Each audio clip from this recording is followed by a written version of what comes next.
Secretariat లో మంత్రి పొంగులేటి మీడియాతో మాట్లాడుతున్నారు. ఇప్పుడు లైవ్ చూద్దాం. రోజు ఈ ప్రెస్ మీట్ లోకి నేను రావటం జరిగింది కాబట్టి ప్రతి ప్రాంతంలో ఉండే పౌరులు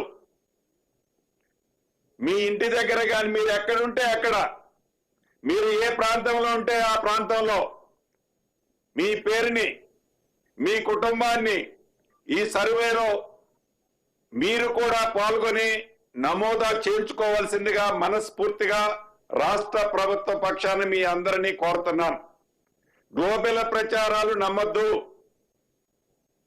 ప్రతిపక్షంలో ఉన్నాము కదా అని ఏది చెబితే అది నడుస్తుందని నడిచే విధంగా మేము చెప్పింది ప్రజలు నమ్ముతారు అని చెప్పేది ప్రతిపక్షం నిజమైతే ప్రభుత్వమే యాక్సెప్ట్ చేస్తుంది.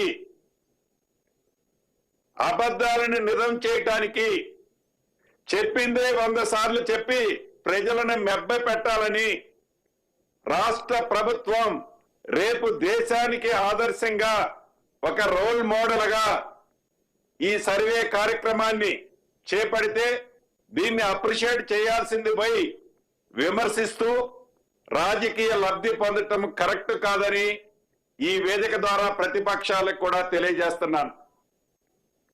ఇంకొక విషయాన్ని ఈ వేదిక ద్వారా ప్రతిపక్షాలను అడగదలుచుకున్నాను. మీరు అధికారంలోకి వచ్చిన కొత్తలో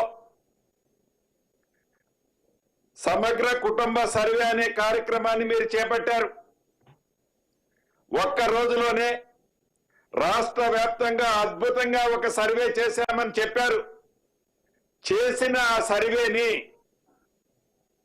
మీరు ఎలగబెట్టిన ఆ సర్వేని తెలంగాణ రాష్ట్ర ప్రజల కోసం గాని మారుమూల ప్రాంతాల్లో ఉండే ప్రజల కోసం గాని గ్రామాల్లో గాని ఆ సర్వేని ఇంప్లిమెంటేషన్ చేసి ఆ సర్వేలో ఏ అంశాలనైనా సేకరించి తెలంగాణ రాష్ట్ర ప్రజలకి కానీ పేద ప్రజలకి కానీ మంచి చేసే కార్యక్రమాన్ని మీరేమైనా చేపట్టారా? చివరికి ఆ చేసిన సర్వేని ఏదో మీరు గొప్పలు చెప్పుకున్నారు తప్ప ఆ చేసిన సర్వేని ఇప్పటికీ ఎక్కడా మీరు పబ్లిక్ డొమైన్ లో కానీ పబ్లిక్ డొమైన్ లో పెట్టడం ఒకవేళ ఇబ్బంది అనిపిస్తే ప్రజలకి ఉపయోగకరంగా దాన్ని వాడే దాంట్లో కానీ లేకుంటే ఇతరత్ర ఆ చేసిన సర్వే ఇప్పటికీ ఎక్కడుందో ఇప్పటికీ మాకే తెలియదు. సామాన్య ప్రజలకు ఏమి తెలుస్తుంది? ఒకటైతే నాకు స్పష్టంగా అర్థమైంది. ఏ సమగ్ర సర్వే అయితే మీరు చేపట్టి ఇది ప్రజల మంచి కోసం చేస్తున్నామని ఆనాడు చేపట్టిన సమగ్ర సర్వే ద్వారా ప్రజలకు సంబంధించిన ఆస్తులని ఐడెంటిఫై చేసుకొని మీరు అధికారంలో ఉన్నప్పుడు మీ ఆస్తులు పెంచుకోవడానికి ప్రజలకు సంబంధించిన ఆస్తులను మీరు ట్రాన్స్ఫర్ చేసుకోవటానికి ప్రజల ఆస్తులని కొల్లగొట్టడానికి ఆనాడు మీరు చేసిన సమగ్ర సర్వే ఉపయోగపడింది తప్ప సామాన్య ప్రజలకు ఉపయోగకరమైంది దాంట్లో ఏమీ జరగలేదు అనేది నేను విమర్శించటం నేను అనటం కాదు, అది యావత్ తెలంగాణ ప్రజలకి తెలుసు. అందుకనే ఉద్దేశపూర్వకంగానే ఆ సమగ్ర సర్వేని మీరు అధికారంలో ఉన్నంత వరకు దాన్ని ఎప్పుడూ బయట పెట్టలే. ఇది నిజమా అవునా కాదా? ఇప్పటికైనా మీరేవైతే తప్పులు చేశారో, ఏ తప్పులు చేస్తే మిమ్మల్ని ఇంటికి ప్రజలు పంపించారో ఆ తప్పులన్నిటినీ సరిదిద్దుతూ భవిష్యత్తులో ప్రజలకి ఉపయోగకరమయ్యే ఈ 2024 సర్వే ఏదైతే ఈ రాష్ట్ర ప్రభుత్వం చేస్తుందో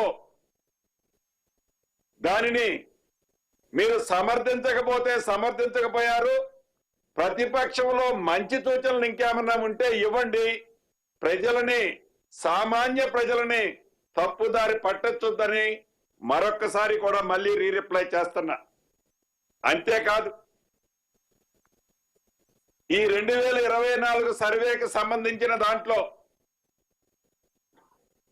ప్రతిపక్షంలో ఉన్న వారందరూ మీరందరూ కూడా తెలంగాణ రాష్ట్ర పౌరులే.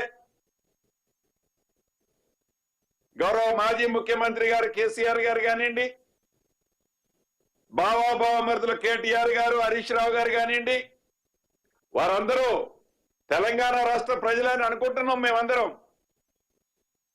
వారు కూడా ఈ సర్వేలో వారి కుటుంబానికి సంబంధించిన ఈ సర్వేలో తప్పకుండా నమోదా చేయించుకోవాలని తెలియజేస్తున్నా.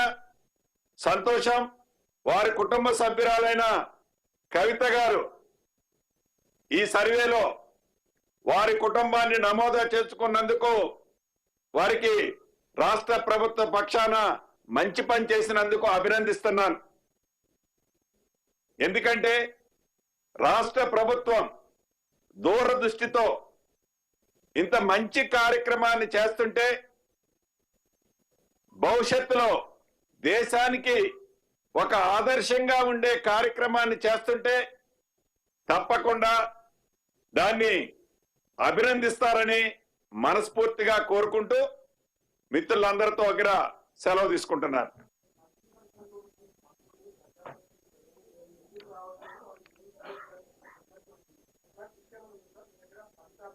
సారీ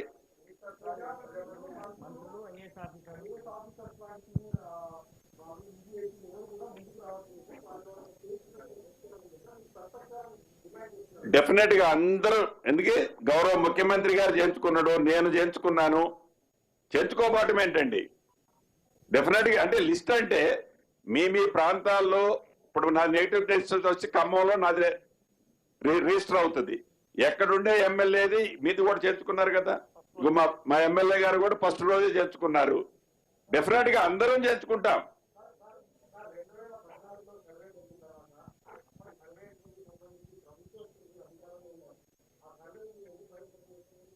తప్పకుండా. అంటే ఏదో కక్షపూరితంగా చేస్తున్నామని కొంతమంది మిత్రులు అంటారు.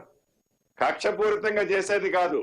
తప్పులు ఎక్కడైతే ఉన్నాయో, తప్పులు ఏవైతే జరిగినాయో సీరియల్ గా ఒక్కొక్కటి కూడా తప్పకుండా దాని లిస్ట్ వస్తుంది, రాకుండా ఉండదు కదా. దాంట్లో సీక్రెట్ ఏముంటది?